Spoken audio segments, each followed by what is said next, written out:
Ce quatrième enseignement, je l'ai intitulé « L'amour au centre ». Ce sera un enseignement qui va se baser notamment sur le chapitre 18 de saint Matthieu. Ce chapitre 18 de saint Matthieu correspond à ce qu'on convient d'appeler le discours communautaire. Saint Matthieu développe son évangile à partir de 5 grands discours. Et parmi eux, il y a donc ce discours communautaire. Pour pouvoir suivre cet enseignement, il faudra avoir connaissance de ce chapitre 18 de saint Matthieu et des quelques versets qui le précèdent au chapitre 17.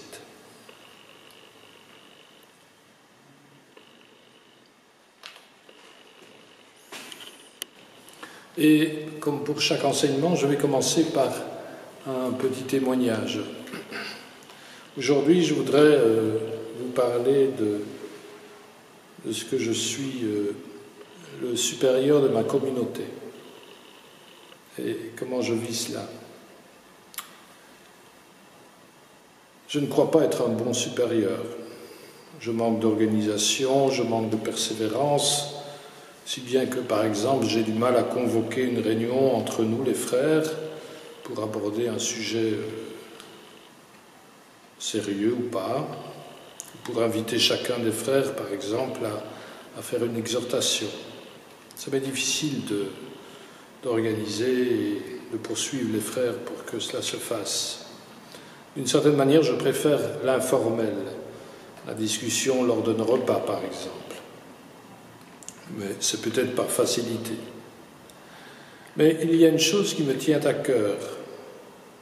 Je ne dis pas que j'y réussis très bien, mais je m'efforce de m'accrocher à cela. Quelle est donc cette chose ? Eh bien, de faire en sorte que les frères puissent au mieux se réaliser, que par la vie fraternelle, les frères puissent développer leur charisme propre, qu'ils se découvrent dans ce qu'ils ont de meilleur et qu'ils poursuivent la voie dans laquelle ils peuvent s'épanouir. Dans un couple, cela devrait se passer d'une manière semblable. C'est l'amour entre l'homme et la femme qui permet à chacun d'être ce qu'il doit être, non seulement dans la vie interne du couple, mais aussi dans la vie extérieure que chacun mène, le travail, les loisirs, les amis. Dans la vie communautaire, le supérieur n'est pas le chef, non, mais il peut être le guide souterrain qui donne à chaque frère de se déployer au mieux. La vie fraternelle, c'est comme le terreau qui permet à chaque fleur de s'épanouir. Nous avons raison, comme religieux et religieuses assomptionnistes, d'ancrer nos apostolats respectifs dans la vie fraternelle. Le supérieur, tel que je le conçois, est le garant de la vie fraternelle, de son unité, car cette unité est première et elle donne à chaque frère de trouver sa place et de grandir personnellement. C'est une des grâces de l'Assomption. Je vais développer un premier point que j'ai déjà abordé dans les enseignements précédents. Je l'intitule « Unité et diversité ». Comme je l'ai dit au premier enseignement, les Actes des Apôtres nous donnent une description de la première communauté chrétienne. Elle est caractérisée par une mise en commun des biens, de manière à ce que chacun reçoive ce dont il a besoin. Saint Augustin, dans sa règle, reprend ce principe et à l'Assomption, nous l'avons aussi adopté. Il est bon d'ailleurs de relire les numéros de notre règle de vie sur la vie commune. Ce sont les numéros 6 à 12. Ce qu'il faut bien voir, c'est que cette unité, cette communion, elle est vraiment essentielle. Elle est le premier don de Dieu. Dans la première lettre aux Corinthiens, un ensemble se dégage au chapitre 11, 12, 13, et il est composé de ces différents points. 1, le repas du Seigneur. 2, les dons de l'Esprit Saint. 3, l'unité du corps. Et finalement, l'amour, la charité. Tout se tient. Au départ, le repas du Seigneur, encore appelé la fraction du pain, la mise en commun des biens et la répartition selon les besoins de chacun, c'est le Seigneur qui réalise cela le premier. En effet, il fait le partage. Dans la fraction du pain, il fractionne le pain et le partage. Il donne à chacun de devenir ce qu'il a à être. Et ce qu'il donne, c'est lui-même. Dans la mesure où chacun, nous accueillons le Christ dans le don qu'il fait de lui-même, nous communions au même Christ, et c'est cela qui fait notre unité fondamentale. On saisit combien il est contradictoire de communier au même Christ lorsque règne la division. Mais en accueillant le Christ chacun dans sa vie, cette union devient féconde. Nous avons revêtu le Christ, ce qui fait que chacun de nous est un homme nouveau, une femme nouvelle. Car c'est le Christ qui donne à chacun sa véritable stature selon les charismes et les dons de l'Esprit propres à chacun et que Dieu seul connaît. Ainsi se construit le corps, un, du Christ, constitué de divers membres. Cette diversité se remarque dans l'Église par la multiplicité des familles religieuses, par exemple, des spiritualités, des cultures. Mais dans une même famille religieuse, telle que la nôtre, bien que nous soyons attachés à une même spiritualité, celle-ci est suffisamment générale pour que chaque frère puisse se déployer selon ses affinités et ses dons. À l'Assomption, il n'y a pas de modèle unique dans lequel tous les frères devraient rentrer. La diversité et l'acceptation mutuelle de nos diversités sont une de nos particularités les plus chères. C'est une richesse, en même temps qu'un véritable défi, que la multipersonnalité, mais nous en sommes fiers. Elle doit se développer. Pensons à la parabole des talents, en Matthieu 25, chacun reçoit des talents. Dans la parabole, un talent, c'est une certaine somme d'argent. Chacun reçoit des talents, chacun selon sa mesure, et il s'agit de les faire fructifier. Comprenons que c'est Jésus qui se donne, et avec lui l'Esprit Saint, pour que chacun, nous puissions donner du fruit pour le royaume. C'est dans la mesure où nous sommes ancrés dans le Christ, je fais référence ici à la parabole de la vigne et des sarments en Jean 15, c'est donc dans la mesure où nous sommes ancrés dans le Christ que notre vie porte du fruit. Jésus dit « En dehors de moi, vous ne pouvez rien faire ». C'est donc une grande valeur spirituelle que l'unité des frères, la communion entre les frères, l'acceptation mutuelle, le travail en commun, le respect mutuel. Ce n'est pas pour rien que Jésus y voit le premier témoignage. « On vous reconnaîtra pour mes disciples, dit-il, à l'amour que vous aurez les uns pour les autres. » Je voudrais traiter maintenant de ce que je vais intituler « L'amour s'abaisse ». Parlons d'amour. Dieu a tant aimé le monde qu'il a donné son Fils, nous est-il dit en Saint Jean. Le don du Fils, voilà le témoignage d'amour du Père. Et à propos de Jésus, saint Paul écrit « Il s'est abaissé, devenant obéissant jusqu'à la mort sur une croix. C'est pourquoi Dieu l'a exalté. » Le mouvement d'amour est ici décrit comme un abaissement. Abaissement jusqu'à l'anéantissement, puis exaltation. Sainte Thérèse de Lisieux explicite cela. Elle dit « Pour que l'amour soit pleinement satisfait, il faut qu'il s'abaisse jusqu'au néant et qu'il transforme en feu ce néant. Beaucoup d'entre vous connaissent la sainte de Lisieux, qui a été déclarée docteur de l'Église. Ici, elle affirme donc que l'amour est d'autant plus grand qu'il doit s'abaisser. C'est le propre de l'amour que de s'abaisser, que de rejoindre l'autre dans sa petitesse. Comment comprendre cette mort et cette résurrection de Jésus? Eh bien, il s'est abaissé. En Saint Jean, Jésus dit qu'il n'y a pas de plus grand amour que de donner sa vie pour ses amis. Et la plus évidente preuve de l'amour du Père pour Jésus, c'est qu'il le ressuscite d'entre les morts dans la puissance de l'Esprit Saint. Par cet abaissement, Jésus rejoint le plus faible, il s'identifie avec le mortel, avec le rejeté, avec le condamné à mort. Il est celui qui a aimé jusqu'au bout.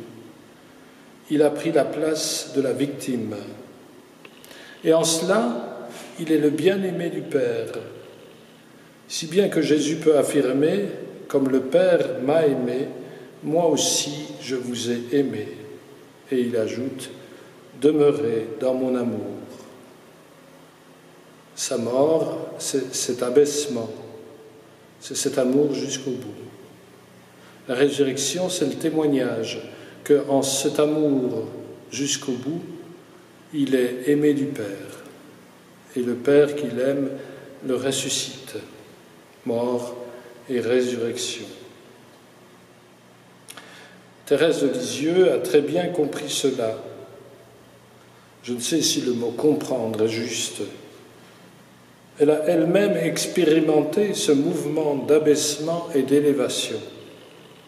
Elle a vécu cette expérience pascale. Dans la dernière année de sa courte vie, Thérèse est proprement christifiée, c'est-à-dire identifiée à Jésus dans sa Pâque. Au moment où elle découvre qu'elle est malade physiquement, la voilà plongée dans une nuit intérieure, une nuit de la foi en son esprit. Mais le résultat de cette passion est un débordement d'amour et de compassion. Elle écrit « Au jour si joyeux du temps pascal, Jésus m'a fait sentir qu'il y a véritablement des âmes qui n'ont pas la foi, qui, par l'abus des grâces, perdent ce précieux trésor, source des seules joies pures et véritables. Il permit que mon âme fût envahie par les plus épaisses ténèbres et que la pensée du ciel si douce pour moi ne soit plus qu'un sujet de combat et de tourment. Mais Seigneur, votre enfant l'a comprise, votre divine lumière. Elle vous demande pardon pour ses frères. Elle accepte de manger aussi longtemps que vous le voulez le pain de la douleur. Et elle ne veut point se lever de cette table remplie d'amertume où mangent les pauvres pécheurs avant le jour que vous avez marqué. Ô Jésus, s'il faut que la table souillée par eux soit purifiée par une âme qui vous aime, je veux bien y manger seul le pain de l'épreuve jusqu'à ce qu'il vous plaise de m'introduire dans votre lumineux royaume. Extrait du manuscrit C de sainte Thérèse de Lisieux. L'amour s'abaisse. Un des signes les plus explicites fut le geste du lavement des pieds. Jésus s'est abaissé devant Pierre qui n'en croyait pas ses yeux. En s'abaissant, il prend la place du serviteur. Il se fait petit pour que l'autre soit élevé, pour qu'il grandisse, pour le mettre à l'honneur, pour lui rendre sa dignité. Saint Irénée dit « La gloire de Dieu, c'est l'homme vivant, c'est l'homme debout. » Aimer l'autre, c'est vouloir son bien. Cela va jusqu'à se perdre pour l'autre, pour qu'il ait la vie. Aujourd'hui, tu seras avec moi dans le paradis, dit Jésus au larron crucifié à côté de lui. L'attitude du Père dans la parabole d'hier, la parabole du Fils prodigue, va dans ce sens, remettre debout son Fils, le faire passer de la mort à la vie. Il était perdu, maintenant il est retrouvé. L'abaissement dont on parle suppose à la fois désappropriation de soi, vulnérabilité et échange. Je m'explique. Désappropriation de soi. Il s'agit de se perdre pour l'autre et de ne rien retenir pour soi. C'est un don total de soi. C'est généreux et gratuit. Rien n'est demandé en échange. C'est une perte sans profit, sinon celui d'aimer. C'est le propre de Dieu que d'être désapproprié. Dieu est pauvre, dit François Varillon, comme Maurice Zundel d'ailleurs. Cela signifie que Dieu n'a rien pour soi. Le Père n'a rien en lui-même. Si Dieu est Père, c'est parce qu'il se donne entièrement dans le Fils. Le Fils de même n'a rien. Il se reçoit du Père et lui rend tout. L'Esprit Saint n'a rien en propre. Il transmet ce qu'il a reçu. Ensuite, vulnérabilité. Par le fait même, aimer, se quitter soi-même, c'est se rendre vulnérable. C'est se rendre dépendant de l'autre. Et donc cela comporte un risque. Mais le risque est précisément la preuve d'un amour sincère. C'est un abandon à l'amour. C'est l'amour qui compte. Ce n'est pas ce que j'en reçois en retour. La vulnérabilité vient du risque encouru. L'amour peut être refusé, banni. Il est donc fragile. L'amour est pauvre. Troisièmement, l'échange. L'échange ne veut pas dire qu'il y a une revendication. Je t'aime, alors tu dois m'aimer. Non. C'est encore sainte Thérèse qui nous éclaire. À la veille de sa mort, elle écrit un dernier billet à l'adresse de la Vierge Marie. Voici ce qu'elle écrit. Ô Marie, si j'étais la reine du ciel et que vous soyez Thérèse, je voudrais être Thérèse afin que vous soyez la reine du ciel. Comprenne qui pourra, mais on a toujours affaire à l'abaissement. C'est le désir d'élever l'autre, de le glorifier. Il s'agit de mettre l'autre à l'honneur, d'honorer l'autre, de ne rechercher que le bien de l'autre. Entre frères, cela doit se faire. Vouloir que l'autre atteigne son meilleur niveau, qu'il puisse rayonner, être heureux, non pas en lui laissant faire tous ses caprices, mais en l'aimant. Le contraire de l'abaissement, c'est l'orgueil, la vanité, la mise en avant de soi au détriment de l'autre. C'est la fierté de dépasser l'autre, d'être plus grand que l'autre. Voyez au moment où Jésus annonce sa passion et sa Pâque future, quelle est l'attitude des disciples? Ils se demandent qui, parmi eux, est le plus grand. Tout cela est du malin et contraire à l'amour. Jésus veut pour nous le statut de fils à son égal. C'est très grand ce qu'il veut pour nous.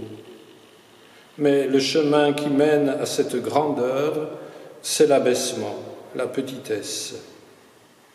C'est celui que Jésus a pris. Et il nous l'indique partout dans l'Évangile, notamment à travers cette exhortation en Saint Luc.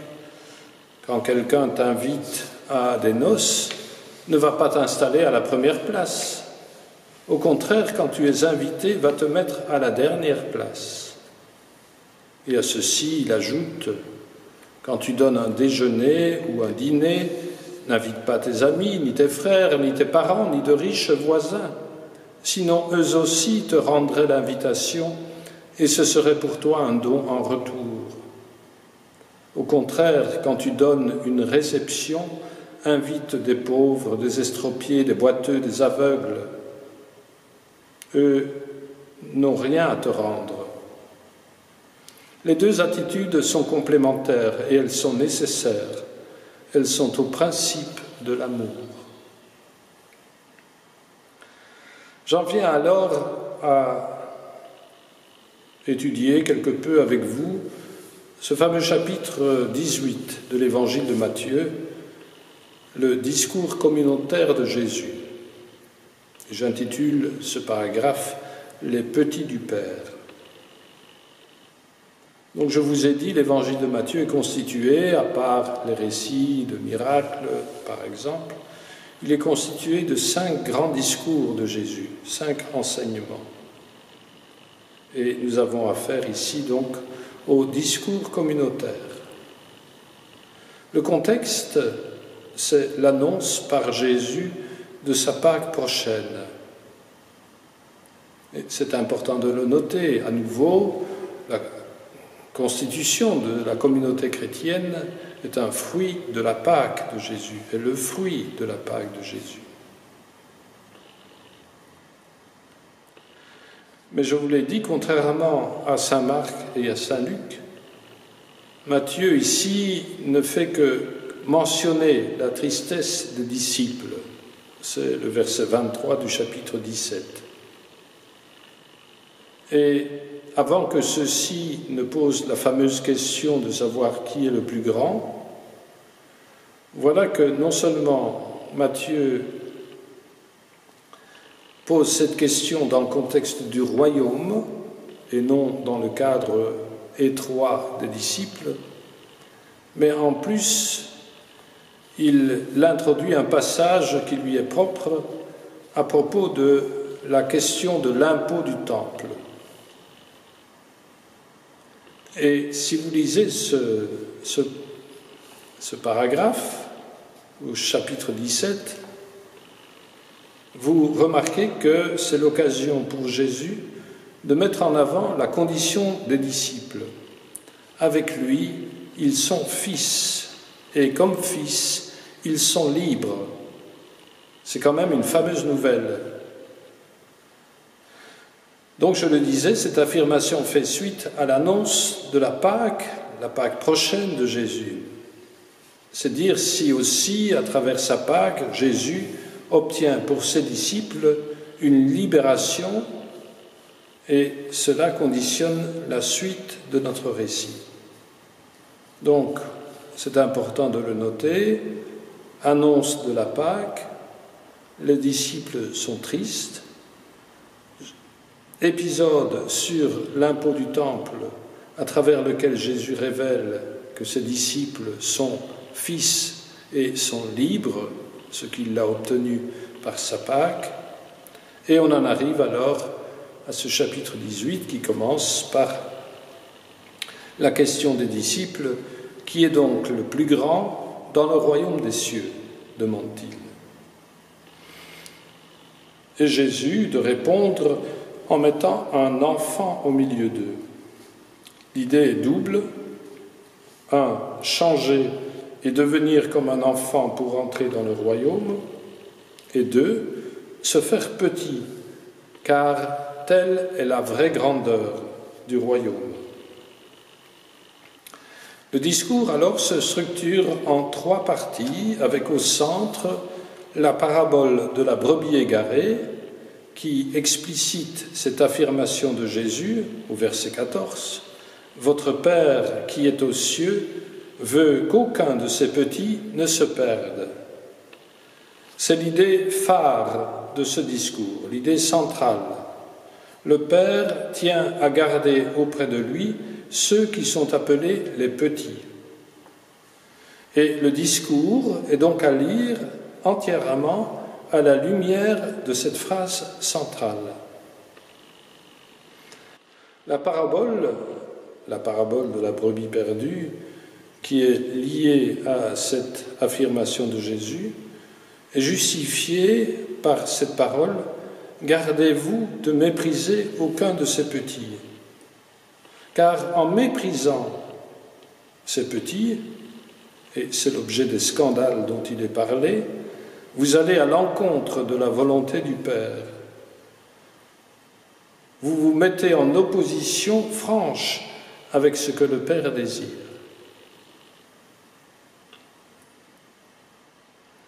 Les parties, alors, qui entourent ce paragraphe central, proposent de mettre en œuvre la volonté du Père en ne perdant aucun des petits.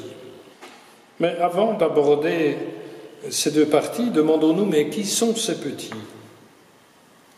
Ce sont ceux qui ont accès au royaume. Ce sont ceux qui croient en moi, dit Jésus au verset 6. Et leurs anges se tiennent en présence de mon Père, au verset 10. Ce sont donc les disciples. Mais du fait même de leur appartenance au Père, de leur dépendance, ils sont fragiles. Ils sont donc bien petits. Dans le monde des hommes, le petit est sans défense, puisqu'il n'est mu que par le souffle de l'Esprit du Père. Il est bien à l'image de Jésus. Il est fragile, comme le Père est fragile dans le monde des hommes. La rudesse du monde, la sournoiserie des hommes, l'esprit malin sont là qui sans cesse veulent faire tomber, veulent éliminer l'amour. Et s'il leur arrive de tomber, il faut donc les récupérer. C'est ce que dit le centre de notre texte. Votre Père ne veut qu'aucun ne se perde. Et il tombe en faisant tomber. La communauté est donc une communauté de petits qui sont fils de Dieu, mais qui demeurent faibles du fait de cette liberté nouvelle. Et il leur arrive donc de tomber et de faire tomber. Or, le Père ne veut pas qu'ils se perdent. Il les recherche éperdument. Dans ces conditions, le petit, n'est-ce pas aussi la part en nous-mêmes qui est attachée à Dieu et qui est souvent malmenée par soi, malmenée par les autres. Certes, les relations se jouent au niveau des personnes entre elles, mais sans doute au niveau personnel. Je ne pense pas si bien dire. Jésus lui-même n'invite-t-il pas à faire la part des choses en soi-même ? Si ta main ou ton pied est pour toi une occasion de chute, coupe-le. Et si ton œil est pour toi une occasion de chute, arrache-le. En effet, aux disciples, il leur dit d'éviter de faire tomber l'autre. Il vise les relations intracommunautaires.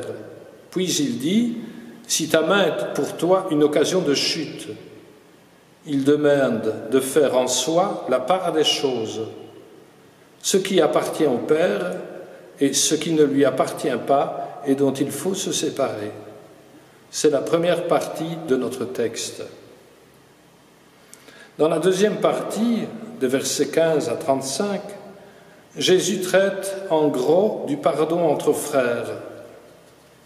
Le petit de tout à l'heure est devenu maintenant le frère. Et il est aussi question de mettre en œuvre la parole centrale, éviter qu'aucun ne se perde. Comment ? Par la correction fraternelle et par le pardon mutuel. Et au cœur de ce travail de réconciliation, la prière. Si deux d'entre vous sur la terre se mettent d'accord pour demander quoi que ce soit, ils l'obtiendront de mon Père qui est aux cieux. En effet, quand 2 ou 3 sont réunis en mon nom, je suis là au milieu d'eux. Et donc ces paroles au sujet de la prière sont mentionnées dans un contexte de relation fraternelle et de réconciliation fraternelle. Et donc ce qu'il faut demander au Père, ce que 2 ou 3 demandent au Père, c'est précisément d'entrer dans cette disposition de réconciliation, de pardon mutuel. Voilà donc décrite la communauté des disciples qui sont des petits et des frères. L'amour qui doit s'y vivre nécessite et le combat spirituel personnel, et le pardon mutuel, et la prière commune. Pourquoi Jésus parle-t-il alors de petits ? Premièrement, par opposition à la vanité et à l'orgueil. Je le répète, la petitesse est la vraie grandeur dans le royaume. La recherche de soi doit à un moment donné disparaître de nos vies si nous sommes apôtres du royaume.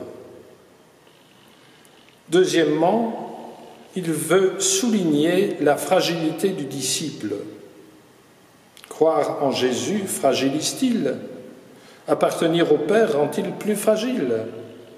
Oui, je l'ai déjà dit, si le disciple est petit, c'est parce que son ouverture spirituelle le rend plus fragile, plus vulnérable. L'appel à la sainteté suscite un combat ardu et difficile à mener. On n'en sort que par un surplus de confiance en celui qui mène le vrai combat en nous et qui a déjà obtenu la victoire dans sa résurrection. Enfin, il n'y a que les petits qui sont capables d'aimer. Si on se prend trop au sérieux, on n'est pas capable de pardonner. C'est dans la mesure où on se sait pécheur et pécheur pardonné qu'on arrive à excuser le frère et à lui pardonner à son tour. Voyez la parabole qui suit en Matthieu 23, 35. L'amour ne peut se vivre qu'entre des frères qui se reconnaissent petits et pauvres. Aucun n'est plus grand que l'autre. Aucun ne fait mieux que l'autre. De plus, l'amour se réalise le plus souvent par le pardon et la capacité d'excuser l'autre. On pourrait alors se demander, mais pourquoi ce discours de Jésus n'est-il pas plus positif ? Pourquoi Jésus n'aborde-t-il que ce qui est apparemment difficile ? Son propos n'a l'air de viser que les scandales et les situations de péché. Attention, Jésus ne vise pas tant les situations de péché et de difficulté que la nécessité de se reprendre et de dépasser ces difficultés. Voilà la nécessaire première étape de l'amour qui s'abaisse. Jésus est réaliste. Je suis alors frappé par le fait que dans ce discours communautaire, on retrouve une structure similaire au texte vu hier, la parabole du fils prodigue.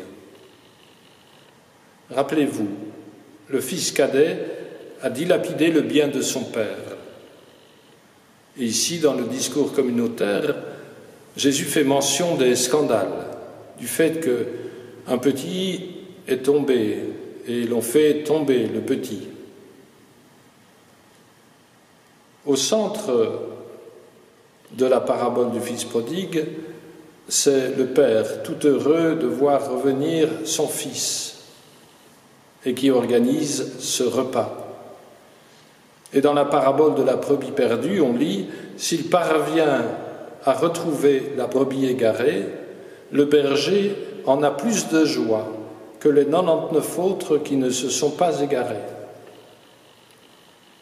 Quant à la deuxième partie du discours communautaire, ne rejoint-il pas la situation qui mettait aux prises le père de la parabole et le fils aîné invité à pardonner à son frère ? D'un côté comme de l'autre, la même conclusion s'impose. Votre Père des cieux ne veut perdre aucun de ses petits. Parlons alors du combat spirituel. Un état de petitesse reconnu et accueilli est alors le point de départ d'une vraie liberté, celle des enfants de Dieu. On est alors dans la vérité avec soi-même et avec Dieu qui est miséricorde. Et donc, finalement, c'est un combat contre soi-même auquel on est appelé, et ce, de deux manières. Premièrement, il y a le combat de la pauvreté. Je le disais, dès qu'on ose se reconnaître petit, faible, dépendant, pécheur, on est prêt alors à se laisser transformer. Thérèse nous le dit en des termes toujours très puissants. Son langage est toujours extrême, à la limite. Elle dit ceci: « Ce qui plaît au bon Dieu, c'est de me voir aimer ma petitesse et ma pauvreté. Et c'est l'espérance aveugle que j'ai en sa miséricorde. » Petitesse, pauvreté et espérance aveugle en la miséricorde de Dieu. Voilà mon seul trésor, dit-elle. Comprenez que pour aimer Jésus, être sa victime d'amour, plus on est faible, sans désir ni vertu, plus on est propre aux opérations de cet amour consumant et transformant. Restons donc bien loin de tout ce qui brille. Aimons notre petitesse, aimons à ne rien sentir. Alors nous serons pauvres d'esprit et Jésus viendra nous chercher, si loin que nous soyons, il nous transformera en flammes d'amour. Ce combat de la pauvreté nécessite que nous enlevions de nos cœurs et de nos esprits tout désir de gloire et de reconnaissance, tout désir de domination, toute propension à porter des jugements sur les autres. À tout cela, il faut préférer l'amour. Et l'amour commence précisément au moment où nous acceptons ce combat. Rappelez-vous, si ton œil, si ta langue, etc. Le deuxième combat dépend du premier. Il consiste à abandonner toute directive pour notre propre vie. Je cite ici des propos de Henry Nouwen dans son livre « Revenir à la maison ».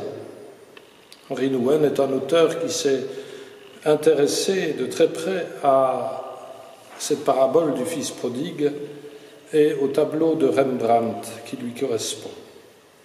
Il dit ceci: « Le chemin de Jésus mène à une intimité avec le divin qui favorise la croissance d'un amour sincère et inconditionnel dans nos relations. Le renoncement au besoin de contrôler et de dominer les membres de notre famille, nos collègues, nos amis, est le chemin, la vérité et la vie dont Jésus parle. Jésus nous provoque tendrement en disant « Cesse de modeler, de contrôler les événements et les gens et accepte d'être saint et conduit. » L'appel de Jésus est une invitation à abandonner les zones de sécurité relationnelle pour devenir vulnérable, interdépendant et obéissant lorsque parle la voix de l'amour inconditionnel. L'action est contrôle. La passion, c'est permettre aux autres de nous épuiser afin que la gloire de Dieu puisse se révéler en nous. Fin de citation. Voilà le vrai combat de l'amour. Nous nous dirons sans doute, mais comment nous y prendre? Cela nous dépasse. Il suffit de commencer, de s'y mettre, de savoir arrêter toute impulsion personnelle de vouloir absolument avoir raison, d'imposer sa manière de voir, de vouloir rectifier les autres. Et cela commence, ça se passe d'abord dans son esprit. Voyez le père de la parabole. Il a laissé faire son fils, il l'a laissé partir. Il ne lui a pas fait la morale, ni au départ, ni au retour. Ce qui nous aide, ce qui doit nous aider, c'est notre vie communautaire. Elle est le lieu du vrai combat. Je conclus. J'ai essayé d'exprimer deux choses. La première, l'évangélisation, la pastorale, toute activité apostolique, tout travail même, trouvent leur consistance et leur vérité à partir du seul amour qui les anime. S'il n'y a pas l'amour à la source, cela ne sert à rien. Pour nous, en Assomption, la vie et la communion fraternelle sont au principe de toute vie apostolique. Tout comme pour la première communauté chrétienne, c'est la vie communautaire dans l'amour qui donne sa force à l'apostolat. Dédaigner la vie communautaire avec toutes ses exigences, c'est affaiblir notre vie apostolique. Ensuite, deuxième point, nous devons donc soigner notre vie communautaire. Elle doit nous occuper, nous préoccuper. Qui dit soigner, dit mener le vrai combat dans l'amour fraternel, en nous acceptant petits les uns les autres, en cherchant le bien du frère et non le sien, le mien, chercher le bien de l'autre et non le mien, mettre le mien en sourdine, en refusant aussi tout jugement porté sur le frère et en nous pardonnant sans cesse. Les tentations sont nombreuses pour échapper à nos rendez-vous communautaires. Pourtant, c'est à ce niveau que se joue notre vie spirituelle comme assomptionniste. C'est au niveau de la vie fraternelle. Y suis-je fidèle? Ou bien, je me permets certains écarts. Il se peut qu'en préférant la mission à l'extérieur, je me donne une soi-disant bonne raison pour fuir la communauté. Notre règle de vie ne nous impose pas de grandes ascèses, raison de plus pour soigner la qualité de notre vie communautaire. Le reste en dépend. Bon courage.